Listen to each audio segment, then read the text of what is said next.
Plutôt que juste se concentrer sur comment réussir, concentrez-vous sur comment être utile. Les gens ne se souviennent pas de ce que tu fais ou de ce que tu dis. Les gens se souviennent de comment ils se sont sentis quand tu étais avec eux. Quand vous décidez de vous montrer constamment en tant que la meilleure version de qui vous êtes, cela vous donne votre meilleure opportunité de rencontrer des gens là où ils sont. Je n'oublierai jamais cette tasse de café. Dans cet épisode, Ryan Estis, qui aide les entreprises et les employés à mieux connecter avec leurs clients, partage une histoire pas comme les autres, dans un endroit que vous connaissez tous. C'est parti.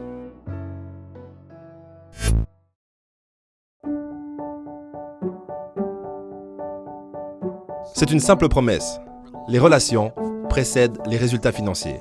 C'est pour ça qu'une grande partie de leur focalisation est de mettre leur partenaire dans une position pour réussir, être remarquable constamment. Et je veux vous donner un exemple de ça lorsque ça arrive.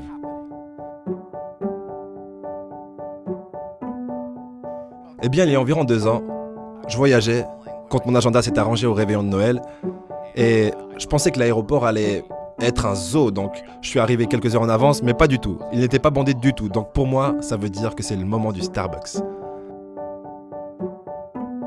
Donc je vais à mon terminal, le terminal D, et je vois le panneau vert. Et quand je voyage ces jours, je porte toujours des écouteurs, vous savez. Donc je me lâche sur du Coldplay. Et je vois le panneau, et je me mets dans la file, et il y a une femme devant moi. Et elle est en train d'avoir une conversation très animée avec la barista. Je ne pouvais pas entendre ce qu'elle disait, mais elle agite un peu ses bras, et elle sourit, elle rit toutes les deux, donc... Je n'étais pas pressé, mais par curiosité, je retire mes écouteurs. Et sans surprise, elle continue de parler des fêtes, et de leurs programmes, et des enfants, et des cadeaux. Donc elle commence à avancer dans la file. Donc c'est à mon tour de commander.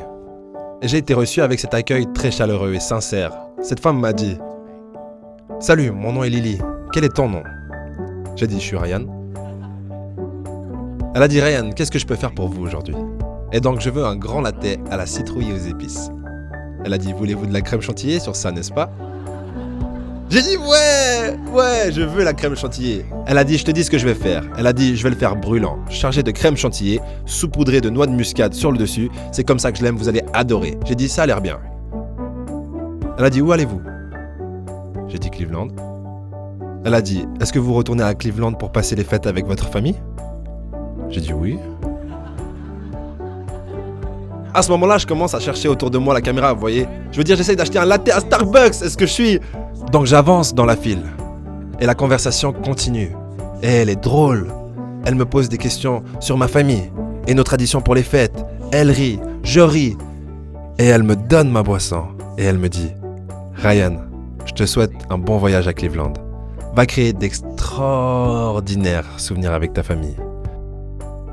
Quand tu reviens par l'aéroport de Minneapolis, je veux que tu t'arrêtes ici et que tu me racontes tout.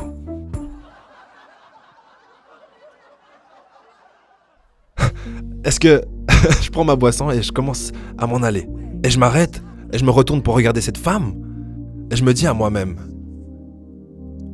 vous savez, c'est le réveillon de Noël. Et la plupart des gens préféreraient être n'importe où d'autre dans le monde que de servir des cafés dans un aéroport. Pas elle. C'était comme si elle était faite pour être là. Et je ne pouvais pas m'en empêcher, je devais y retourner. Donc je l'ai fait. Je suis retourné et j'ai dit, excusez-moi Lily, vous savez, elle saute partout. Ryan, est-ce que tout va bien avec le latte? Une belle position athlétique, citrouille, crème chantilly. J'ai dit non, j'ai dit le latte est parfait. Je devais juste revenir et vous demander, quel est votre secret pour créer une telle connexion significative en servant du café? Eh bien, elle m'a corrigé, elle a dit, Ryan, je ne sers pas du café. J'ai dit, ok, alors qu'est-ce que vous faites? Elle avait pensé à ça. Et ce qu'elle m'a dit, c'était, je verse du bonheur dans la vie des gens. J'ai dit, verser quoi? Genre, qu'est-ce que c'est verser du bonheur? Et sa définition de verser du bonheur. Elle veut être heureuse dans sa vie. Elle veut être entourée de gens heureux. Elle s'intéresse à ses clients. Elle veut qu'ils reviennent. Donc, elle a choisi, même au réveillon de Noël, de sourire, de s'amuser, d'aider les gens, d'être juste heureuse. Plutôt que juste se concentrer sur comment réussir, concentrez-vous sur comment être utile. L'autre chose qu'elle comprend et maîtrise directement est la décision très spécifique et intentionnelle autour de comment elle choisit de se montrer. Même au réveillon de Noël. Vous savez ça, beaucoup de choses arrivent au travail et dans nos vies qui sont au-delà de notre sphère d'influence ou de contrôle. Elle ne contrôle pas la météo à Minneapolis, croyez-moi, je vis là-bas. Elle ne contrôle pas ce que Caribou fait au D8. Tout ce qu'elle peut posséder, c'est comment elle choisit de répondre à ces choses. Décidez comment vous vous montrez. Vous savez, c'est intéressant, quand j'ai rencontré Lily, elle n'aurait eu aucune façon de savoir ça. Mais j'avais le cœur plutôt gros et j'étais préoccupé par beaucoup de choses. Mes parents, tous les deux instituteurs à la retraite, mariés depuis 45 ans. Environ 3 mois avant ces fêtes, j'ai eu un appel de maman. On a des nouvelles médicales très difficiles à propos de papa. Et c'était un diagnostic terminal. Et on savait qu'on n'aurait probablement pas beaucoup de temps. Donc j'étais assis dans cet aéroport au réveillon de Noël. Pas au meilleur endroit dans le monde. Je n'oublierai jamais cette tasse de café. Quand vous décidez de vous montrer constamment en tant que la meilleure version de qui vous êtes, cela vous donne votre meilleure opportunité de rencontrer des gens là où ils sont. Et vous ne savez jamais quand quelqu'un a besoin que vous soyez votre meilleur vous.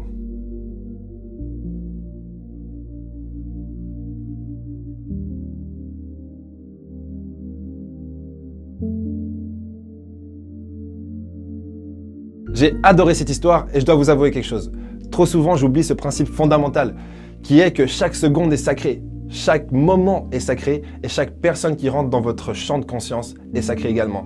Et vous savez jamais qui vous rencontrez, dans quel état est cette personne. Et cette personne ne sait pas dans quel état vous êtes également. Et vous pouvez espérer tout et n'importe quoi du monde qui vous entoure ou vous pouvez donner ce que vous espérez aux autres. Ce que Brian Tracy me disait dans un livre audio, il me disait « Sonny », non, sans le Sonny bien sûr, c'était un livre audio, mais les gens ne se souviennent pas de ce que tu fais ou de ce que tu dis. Les gens se souviennent de comment ils se sont sentis quand tu étais avec eux. J'ai la phrase mémorisée comme ça dans le cerveau. Et c'est tellement vrai, ça peut sembler injuste pour un esprit logique ou pour quelqu'un de compétitif qui veut démontrer qu'il est le meilleur. Mais en vérité, les gens s'en foutent de vous jusqu'au moment où ils se sentent bien avec vous. Donc ne l'oubliez pas et moi je vous dis au prochain épisode. Si je peux juste être lucide, si je peux encore tenir sur mes pieds, tu sais quoi? Alors la vie n'est pas si mauvaise.